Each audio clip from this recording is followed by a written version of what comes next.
your chart. Every chart has a ruling planet, which is easy to discover. Simply look at the sign that represents your first house. The planet that naturally rules this sign in the zodiac is the ruling planet of your chart. For example, if Virgo is in your first house, the ruling planet of your chart is Mercury. If Sagittarius is your first house, the ruling planet of your chart is Jupiter.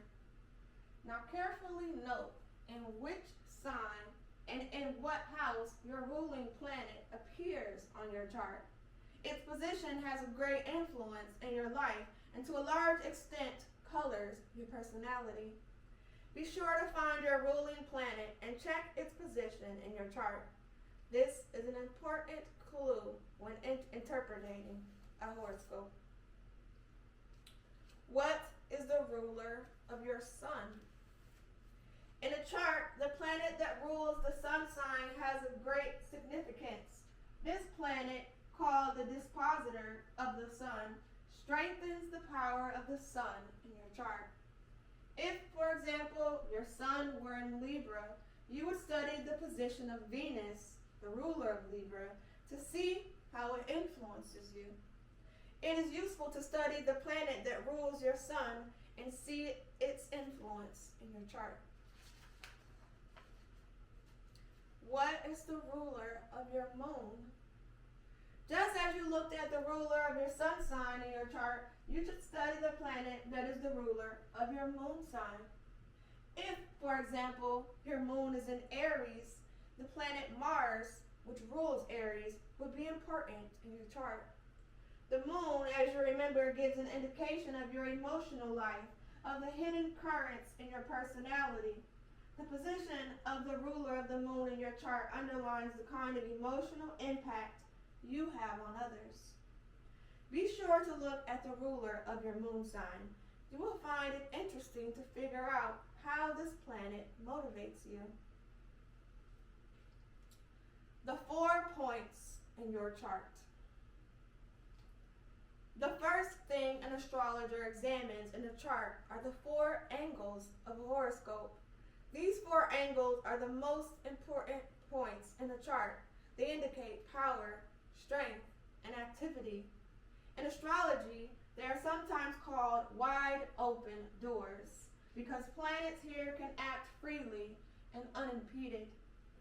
The 4 angles, power points of a horoscope are the ascendant, the descendant, the nadir, also called imum coli, the Latin word for the lowest part of the heavens, often written on a chart as IC, and the midheaven, also called the medium coli, the Latin word for middle of the heavens, often written on charts as MC. The line in a horoscope connecting the ascendant and descendant is called the horizon. The line in a horoscope connecting the nadir and the midheaven is called the meridian. And this is what they look like.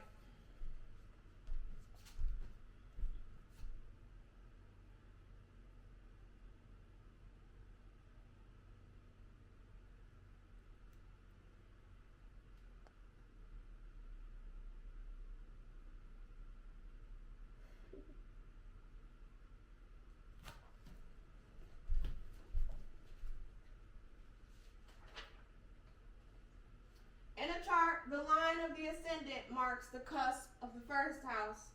The house of the nadir, the line of the nadir marks the cusp of the 4th house. And the line of the descendant marks the cusp of the 7th house. The line of the midheaven marks the cusp of the 10th house. And this is what that looks like.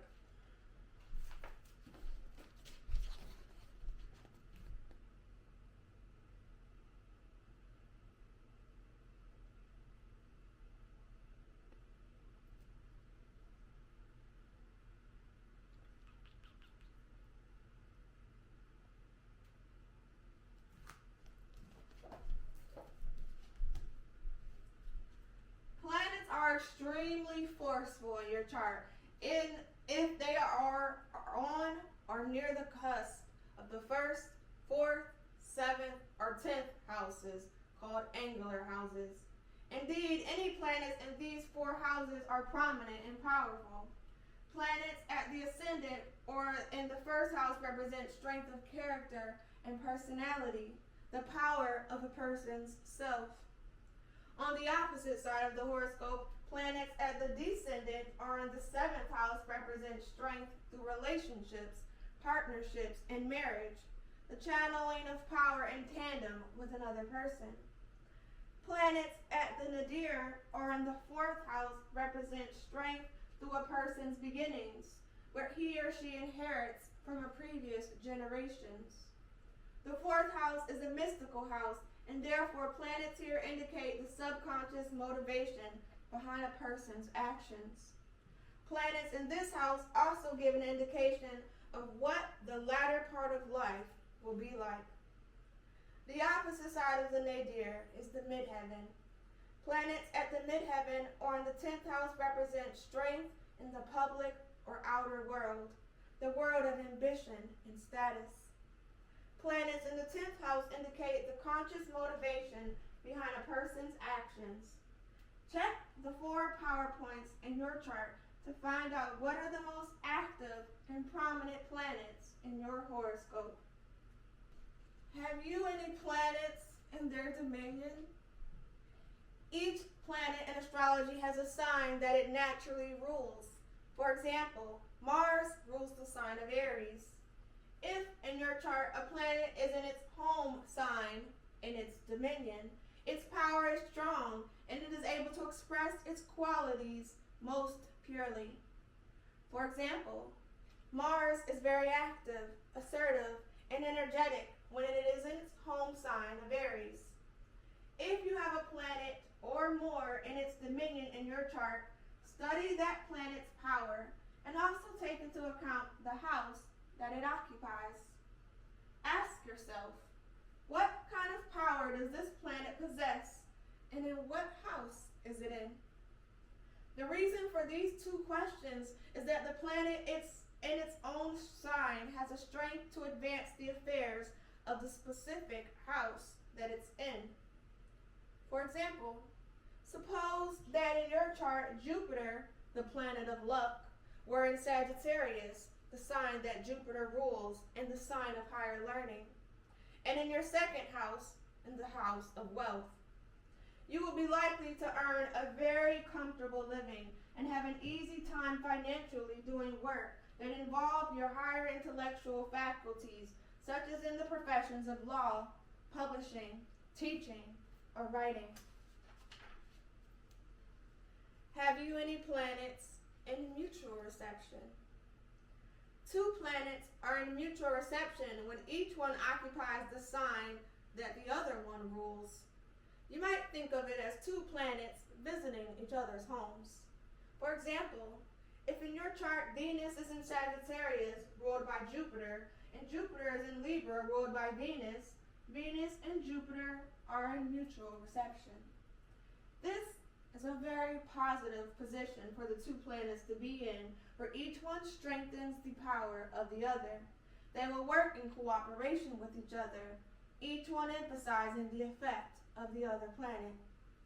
Analyze your chart to see if there are any planets in mutual reception. They augur strength and luck in the chart.